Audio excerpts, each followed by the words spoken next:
Okay, I'm done.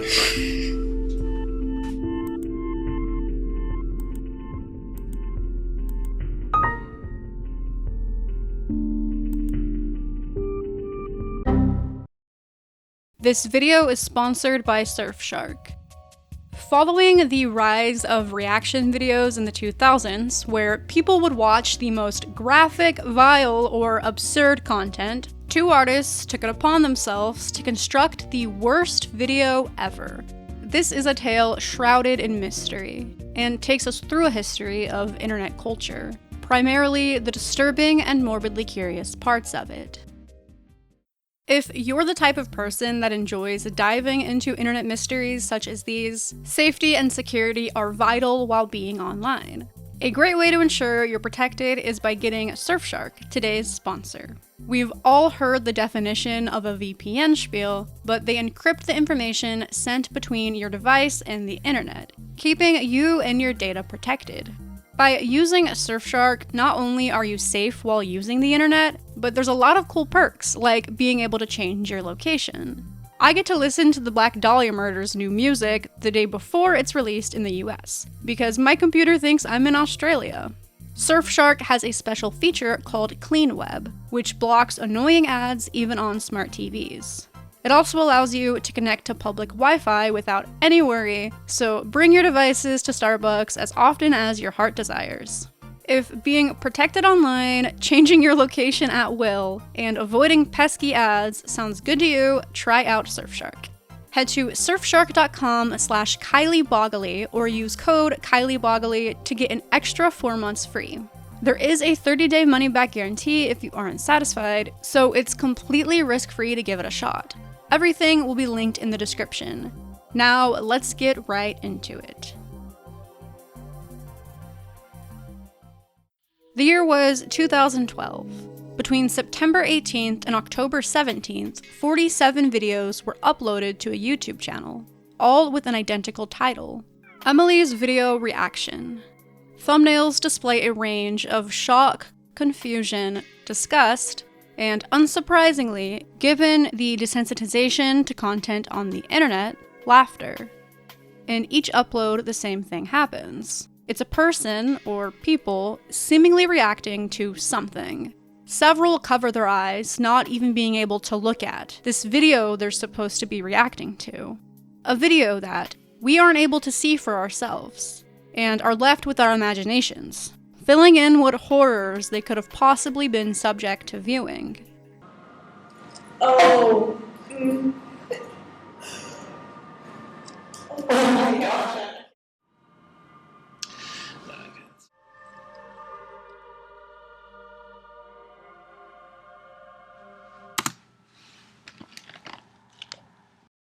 We hear the background music, and it is effective at setting a sort of indistinct, sickening tone.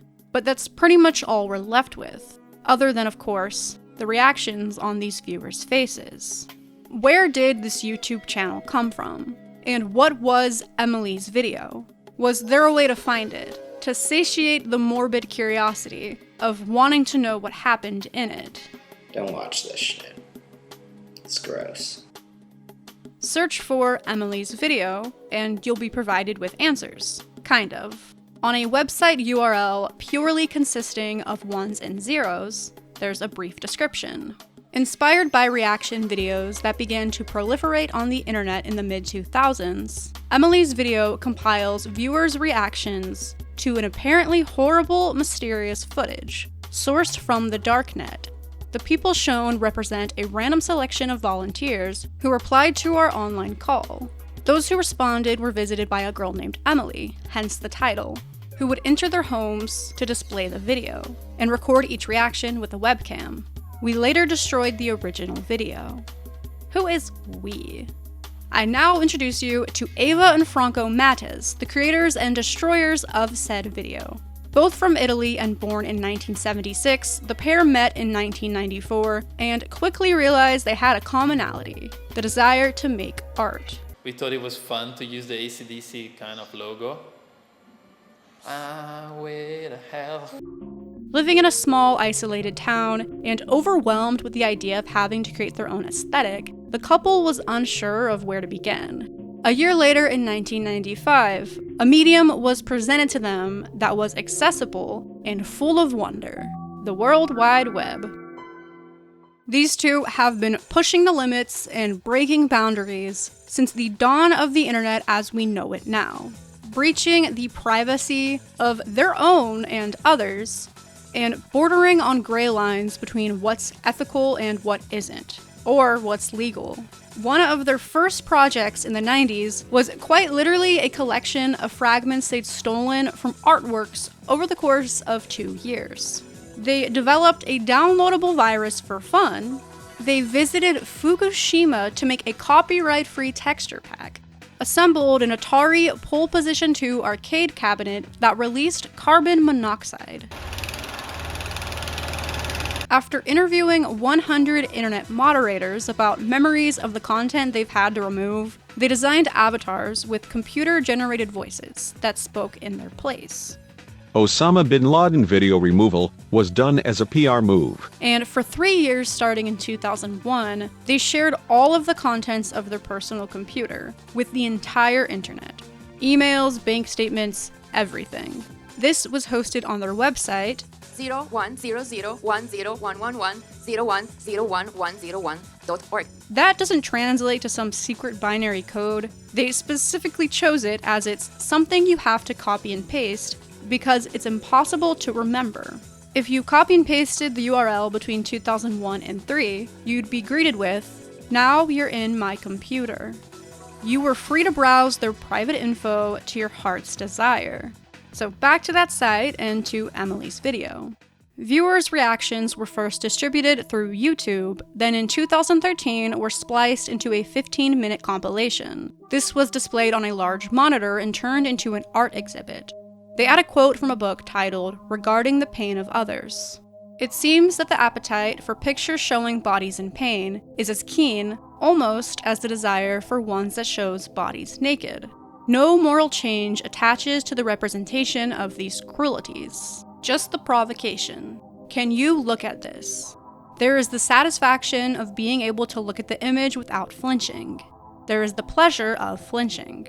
Given the addition of this excerpt, it's obvious what the exhibit stood for: humanity's strange tendency to feast their eyes upon morbid things for the sake of curiosity, and how the internet has only amplified that. That is horrible! That's a huge penis! The work was among Art Info's Best Art of 2012, described as hijacking the 2 girls 1 cup reaction video craze with a bit of the ring thrown in. It received a decent amount of online press coverage in addition to this, but shortly faded into obscurity. I don't know about you, but I was still a little confused. Eva Franco said the original video was destroyed, and now the title Emily's video refers to the exhibit, not the supposedly horrifying dark web footage. They claimed the viewers were random people who responded to an online call. But was there ever actually a video, or did they hire actors to essentially react to nothing? And if there was a real video, what were the gut-wrenching contents of it?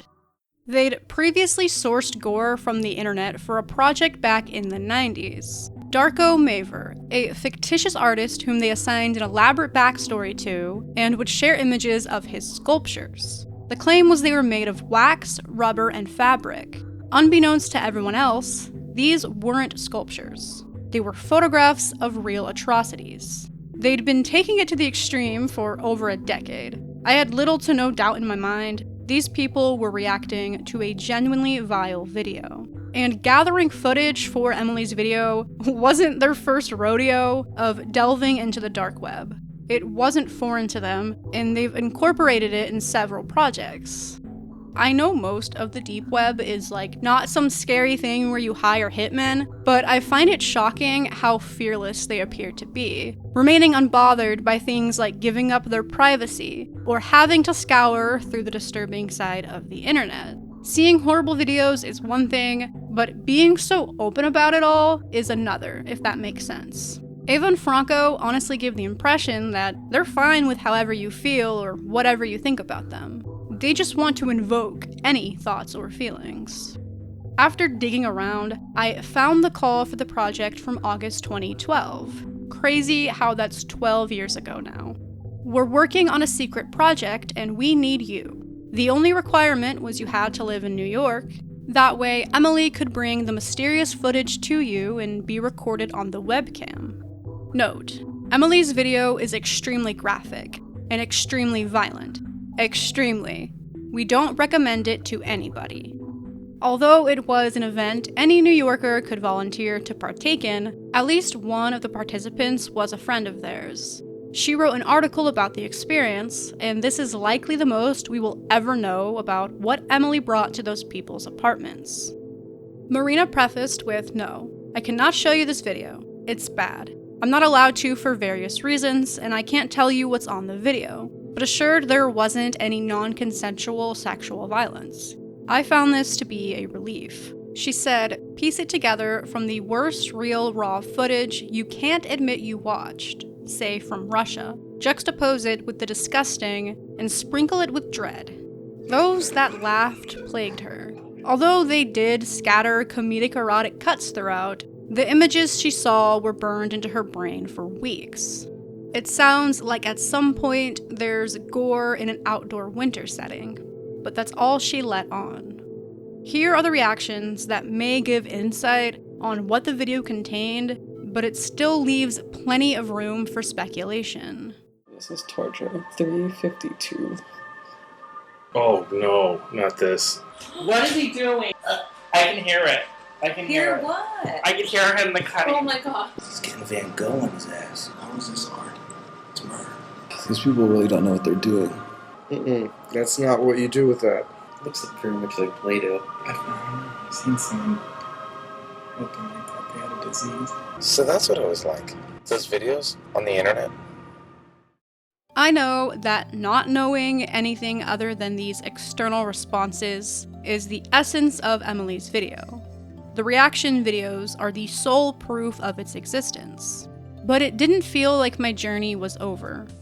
I've had a decent amount of luck over the years with contacting people, and maybe they'd give me something. Not expecting a reply, but remaining hopeful, I reached out to them. I wanted to know more. A week later, I got an email notification. They were kind enough to take notice of my Everyone Knows That video, and were excited by my interest in their project, but said verbatim, "We later destroyed the file, and never spoke about what was featuring, and we will never do." Fair enough. No one other than Eva, Franco, and the original watchers would ever know what occurred in that gruesome video. But one of the reactions that especially caught my attention was this. This is not art. They're sick, twisted individuals. He raised a valid point. Why did I take such an interest in this project? And why did you click on this video? It likely boils down to morbid curiosity. And well, mysteries are compelling. Incorporate the internet and it introduces an interactive aspect when you go searching for stuff, sparking discussions, trying to decipher an enigma. But this begs a question. How far is too far? How do you discern between true art and doing anything for the sake of shock value? Ingenious or immoral? Mysterious or just straight fucked up? Each and every one of us draws that line at a different place. I'm sure this guy wasn't who reached out. I assume it was probably all her. But everyone viewing Emily's video was doing so willingly. They were warned it was graphic and violent. If it was too much than what they anticipated, they could cover their eyes or stop the video. Furthermore, Eva and Franco deleted the file, prohibiting anyone else from ever seeing the monstrosity. This is definitely not everyone's cup of tea. It might be sick to watch it, or forage for clips to create it in the first place. But for me, it's hard to argue that this was completely unethical. There is a project of theirs that I personally wouldn't justify. An internet reaction scheme far worse than Emily's video. You ever notice how a lot of YouTubers censor a certain sewer sliding word to avoid getting demonetized? That's where this is headed. I present you with no fun. Eva and Franco decided to go on chat roulette, while Franco was dangling from the ceiling. It was of course staged, however, the people on the site they'd randomly get connected to had absolutely no way of knowing this. There was never clarification for them, and there must be some out there in the world today still wondering if they really saw a man's lifeless body. What the fuck, Jermaine? Yeah. Oh my god, Jermaine. Yeah. Come here, Jermaine, come here. Ah, Jermaine, it's ringing! Jermaine, pass my phone. I'm at my friend's house. They want your address. My address? Yeah. Are they coming here? They would, Jermaine. The police have to come in to see if it's real. This is too far. Maybe for you, it isn't.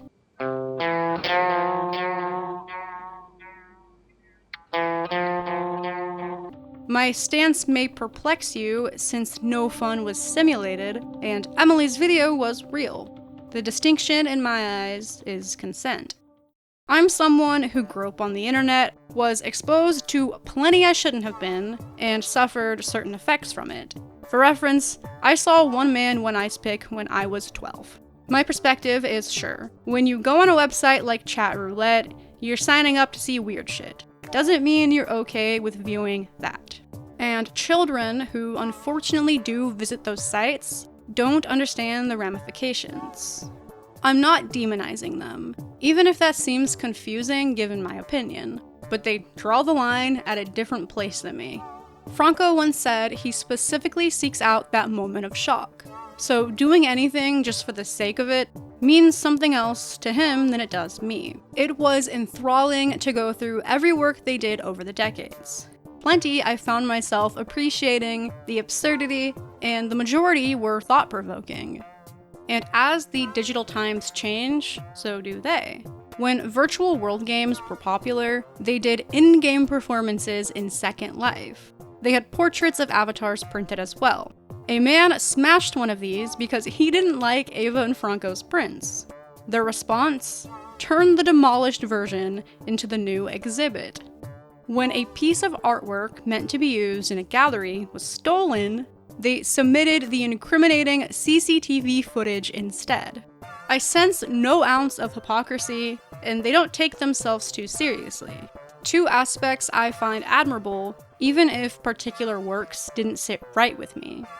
A polarizing pair, to say the least. And I think that's an intention of theirs. So what's the conclusion to this whole thing? We were able to take a deep dive into Emily's video and the extensive, mystifying history of its creators. But no, we will never know what was on that forsaken file, and I'm completely content with that. Fear of the unknown is common, but humans relish the unknown as well. It leaves you wanting more. If everything was solved, if no questions could be proposed, a fascination would be lost. Discussion, speculation, and uncertainty brings the world together via the weirdness of the internet. Also, it's understandable to be repulsed or offended and think anything is too far. This woman appeared to be fine with watching Emily's video, while the man wasn't, and thought it was sick with a lack of artistic quality. Both reactions are valid. While searching for discourse on Eva and Franco, I ran into a Reddit thread asking why some people hate art. It showed up in search results because a user recommended checking them out, but a separate comment serendipitously provided what I think is a perfect ending to this video. I feel like people think they have to get art, but art is about posing questions, not providing answers. After reading this in the research stage, I had this sense that this was going to unfold in a very full circle way.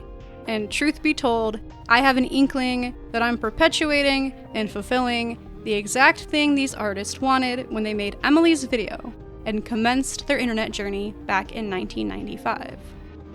I hope you enjoyed this video. These rabbit hole ones where I spend a bunch of time scouring the internet tend to be what I love making most. I want to give special thanks to Surfshark for sponsoring this video, and thank you